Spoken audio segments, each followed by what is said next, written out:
So I want to talk a little bit about the fetters that are related to self, that drop as we make progress along the path to awakening.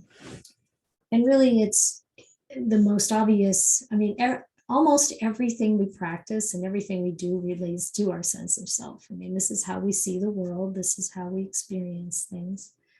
And yet, as you're exploring, how do we kind of soften our grip on that, our solid ideas about who we are, and let that be more free, open, uncertain. And one of the there are two fetters of these 10 fetters that the Buddha tells us will fall away as we develop on the path. The first one that's obviously about self is the identity view that falls away when we realize stream entry.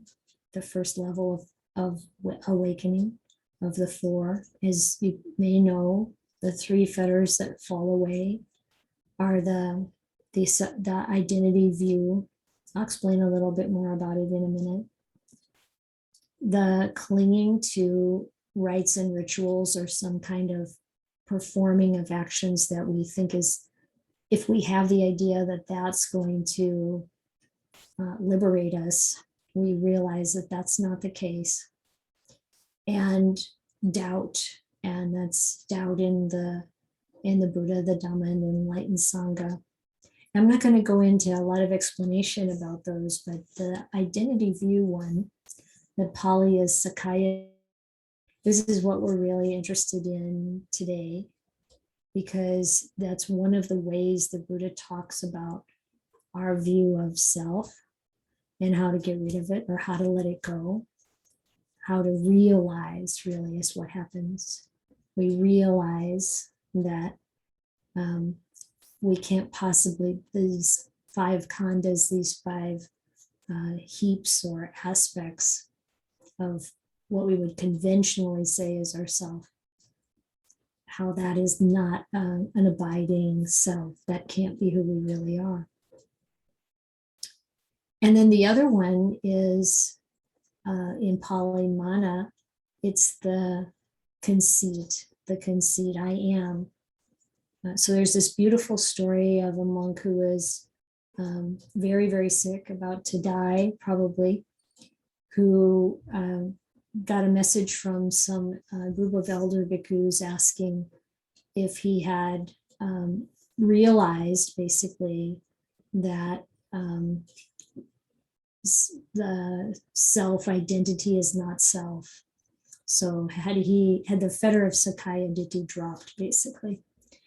And his response was, yes, I know that the body, the feeling, perception, mental formations or choices, however you want to describe sankhara, and consciousness, that can't possibly be me. And so that message went to the elders, and they wrote back, they probably didn't write. They sent a messenger back and said, well, then you're awakened, you're enlightened. And he said, no. There's a little bit more back and forth, and finally he drags himself off of his deathbed practically. I mean, I guess he had some energy left there, and he goes to them and he explains that yes, he knows that the five aggregates are not self. He's clear on that. But the conceit I am, this kind of background belief or experience that we exist, was still there. And the way he talked about it with them, he said, I'm not an arahant, because I can see what that would be like, but I'm not there. I'm not feeling it. I haven't realized it. And he said, it's like looking into a well and being able to see the water. I can see it, but I can't drink it yet. And then the upshot of the story is that because of talking about it, he realized it. And the final fetters fell away. He passed away as an arahant. So that's a story that I didn't look up, and I don't remember exactly where it's at. So you can find that one maybe, or maybe you already know about it. But to talk a little bit about each of these, because those first fetters that we become abandoned or drop away, that fall away when we realize stream entry. This is something that we all, it's hard to say, like, we should be practicing for. We should be in the mind thinking, I'm headed in this direction. Do the practices that put the pieces in place for this level of awakening. And there's always that kind of little bit of danger that we're going to cling to that, wrap a self around it. But there's also the opportunity to let go of that and just have this intention that helps to carry us forward without blocking us. So I wanted to share a little bit from Majjhima Nikaya 44. It's called the Shorter Classification, and it's the discourse that we have. I think there's only one from the Bhikkhuni, enlightened Bhikkhuni of the time of the Buddha, named Dhammadina. The Buddha listed her as the foremost in teaching the Dhamma, in giving Dhamma discourses. Unfortunately, only this one was saved over the millennia. But here it is.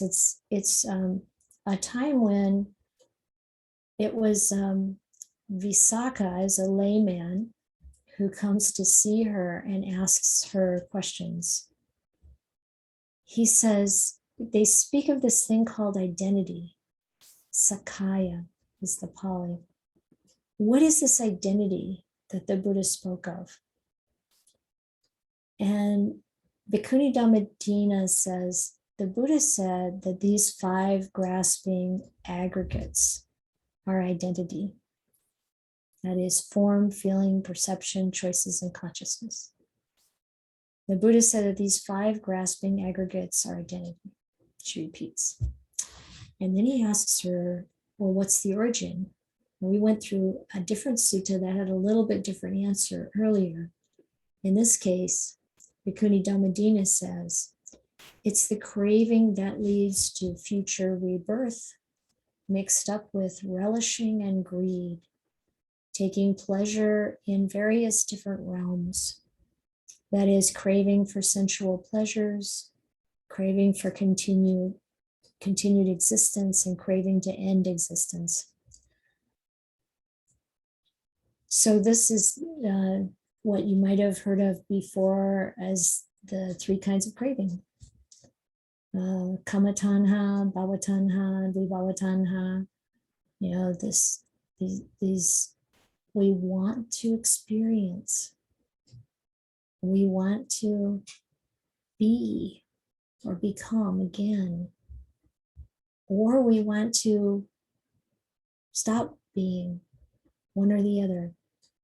And this is a really deeply rooted, kind of way deeply in our psyche or in our karmic makeup, about wanting to experience life and be and exist, or we're so fed up with it we push it away. But craving either direction it's the craving that really holds us back, that really brings a lot of suffering. So then he asks, what is this thing called the cessation of identity? And she says, it's the fading away and cessation of that very same craving, with nothing left over. giving it away, letting it go, releasing it, not adhering to it. This is what the Buddha said was the cessation of identity. And then he asks, what's the practice leading to the cessation of identity? So can you guess? You might be able to. She said, it's the Noble Eightfold Path. And she lists the 8 factors.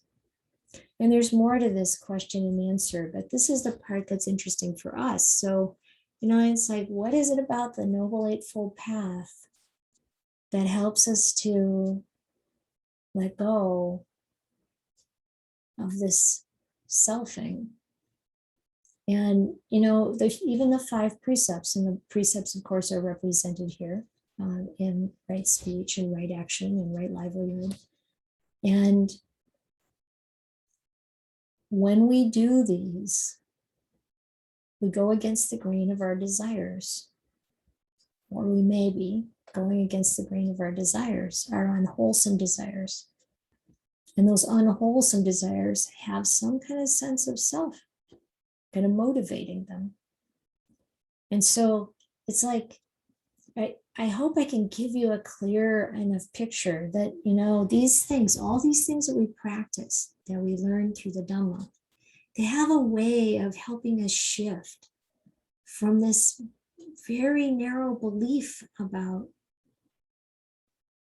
ourselves and other people. And the Buddha doesn't go from the small self to the big self or the great self like some traditions do. He doesn't talk about things in that way, but he talks about the letting go, the inclining towards renunciation, inclining towards nibbana, where everything becomes cool. And that is the Noble Eightfold Path that is the way to do that. And all of the pieces that we practice and hear about, keeping precepts, practicing the Brahma Viharas or divine abidings, those beautiful mental states, practicing our various kinds of meditation and developing right view by asking questions, by listening, by exploring and investigating. And all of the other things you could list. One of the lenses through which we can look at all of that is this idea of how much craving and clinging do I have involved in this around my identity, who I think I am? Can I let it go? And one of the things people talk about sometimes is that it's scary to think about kind of letting go of this notion of me. And I feel like if that's true, just step back a bit and practice what you know to be helpful to develop skill and wholesome mental states. Because a lot of times that comes because we're trying to make a realization happen that we can't make happen. We're trying to get there, you might say, through reasoning, through trying, or through thinking that I'll be better if I get that. I want to get something, even that I want to get something. It can't be like, I want to get stream entry. It's such a paradox, right? It's like, but to be able to set our intention in that most wholesome direction and to allow that to unfold, putting in the causes and conditions without the craving, clinging, self-identifying around it.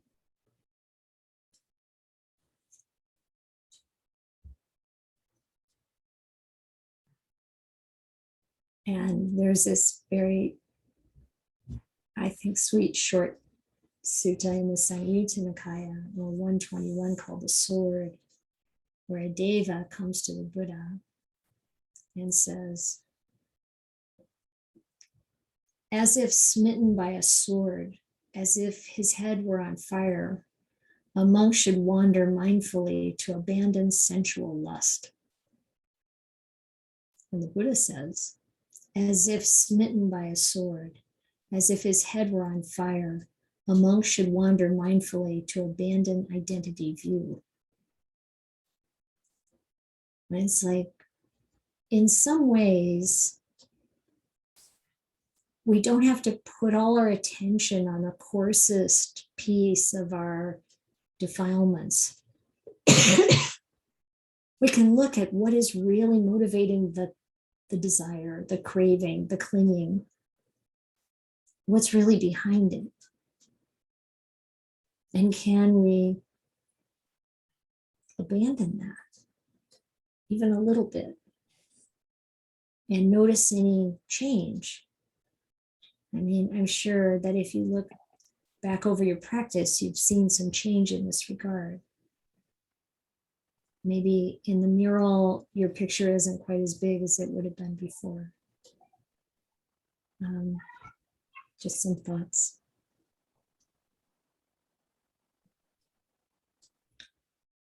And also in the Samyutta Nikaya in book 35, so it's 35, 166, giving up identity view. This is those two little suttas that I had, 166 and 167. One is called Giving Up Identity View, and the other one, the second one, is called Giving Up View of Self. And the question is from a mendicant that says, how does one know and see so that identity view is given up?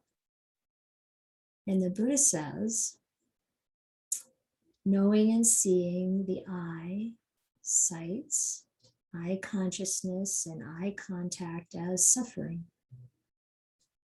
Identity view is given up. And of course, you go thing for the other 5 sense bases. And also knowing and seeing the pleasant, painful, or neutral feeling that arises conditioned by any of these sense bases, contact as suffering.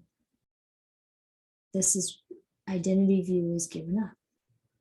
So mind contact, any of the whole list of 36 things, I think it would be, let's see, 1, 2, 3, maybe it's only 18 things.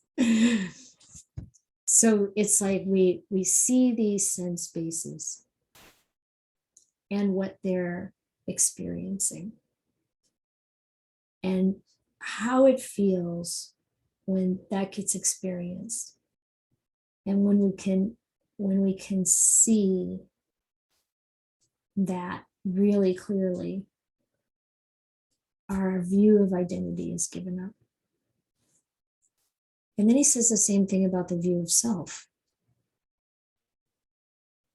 It's not just that we're not the khandhas, but that this concept of self is fundamentally flawed and can't really be substantiated. And his advice here is practice with the eye, sights, eye consciousness, and eye contact, and ear and sound, ear consciousness, and ear contact as not self. All of these as not self, etc.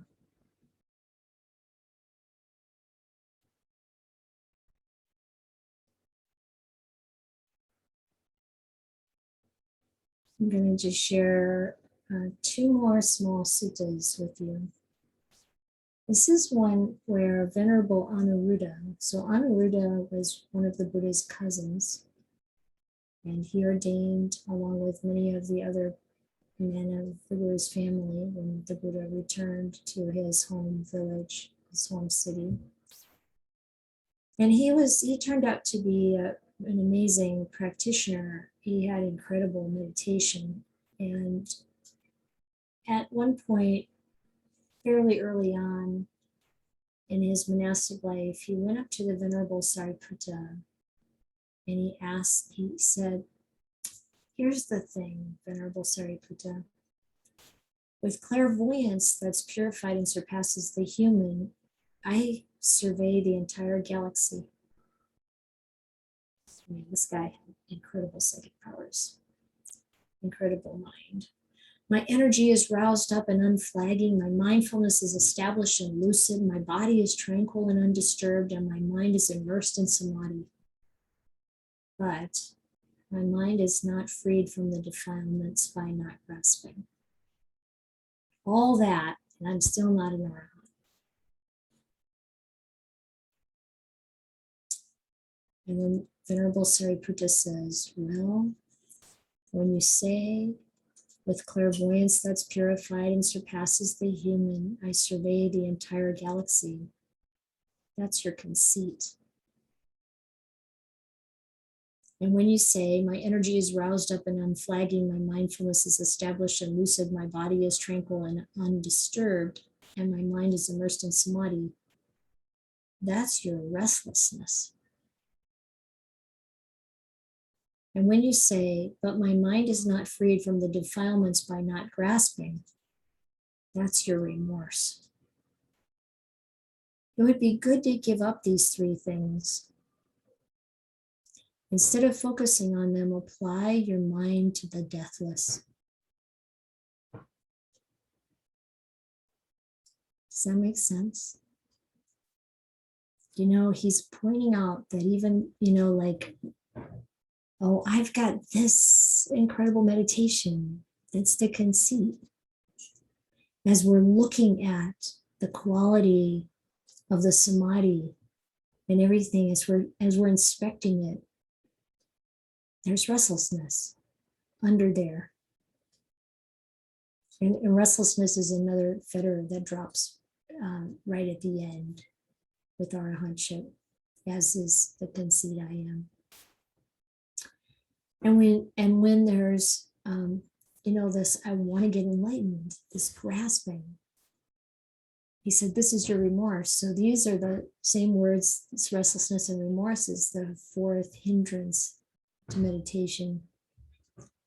So what is it like if one has these kinds of thoughts, feelings, desires, and then you shift?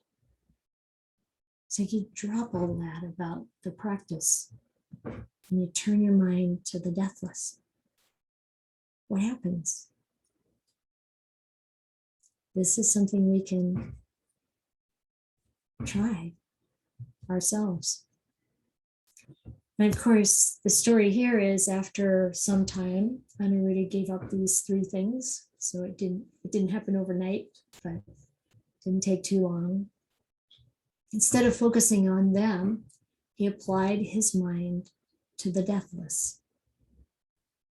And then living alone, withdrawn, diligent, keen, and resolute, he soon realized the supreme culmination of the spiritual path in this very life.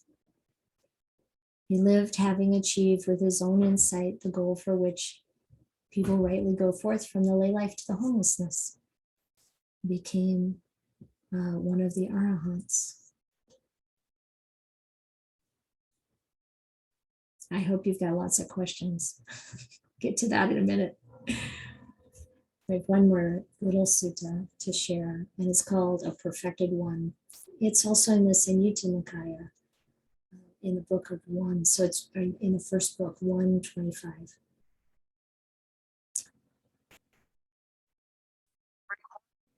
This is a deity that comes to talk to the Buddha and says, when a mendicant is perfected, proficient, with defilements ended, bearing their final body, would they say, I speak, or even they speak to me? So this goes back to that idea of language. And I don't know if you've ever heard of stories or maybe tried yourself to use language without referring to me. It's a little weird and maybe I don't know how helpful, but who knows? Makes us aware of how much we refer to ourselves, I guess.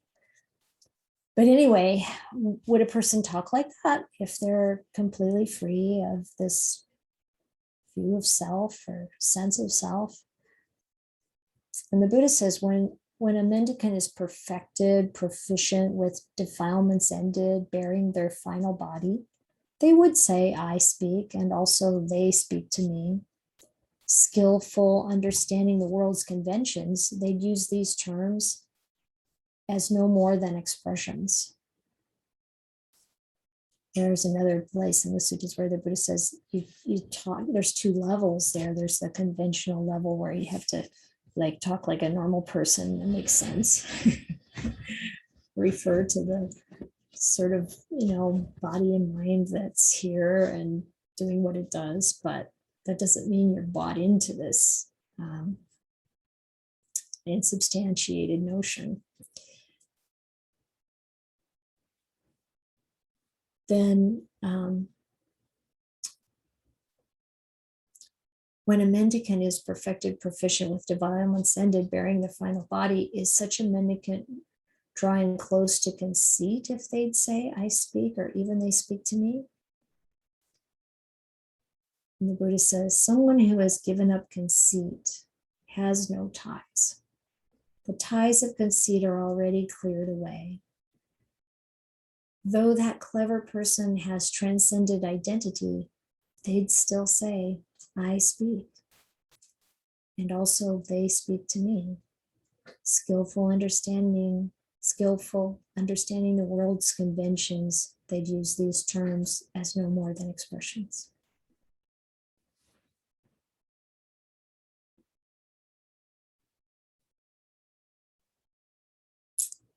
So there's just some food for thought around the more formal way of thinking about these ideas of self in terms of the Buddha's teachings, these fetters that are binding us to samsara, keeping us in one degree or another of suffering, and some clues about how we might put in the causes and conditions for them to fall away. And also how we might understand how people can be completely free from defilements and fully awaken and still live in this world. It's possible. And what happens? Why are we doing this weekend? This is about seeing where we're clinging, where we're grasping. What do we grasp onto more than this idea of me? We grasp pretty hard to some other people we love. That's true. Hopefully not to too many things, as they're more likely to fall apart. Well, actually, maybe they're not more likely to fall apart. I have some things that belonged to people in my family long after they passed away. They're still here, but they're just things. And, like all of this clinging and identification, there is an end to it. And it's up to each of us to find the practices, the attitudes, the way of investigating our own minds and our own experience to help that disentangle. Because really, when we awaken, I like that phrase, unentangled knowing. It's a title of a book of the talks or writings of Upasika Kee Nanayon. You can look it up. That's for free distribution. I'm sure it's at Abhayagiri's website and other places. An unentangled knowing. So when we know, all the knots have disentangled and we're not suffering. Even though everything's still falling apart, the world is still crazy. There's still all kinds of political problems. There's still diseases. There's still wars. There's still, you name it, all that stuff from samsara. But the suffering a dart in the heart gets pulled out, as the Buddha says.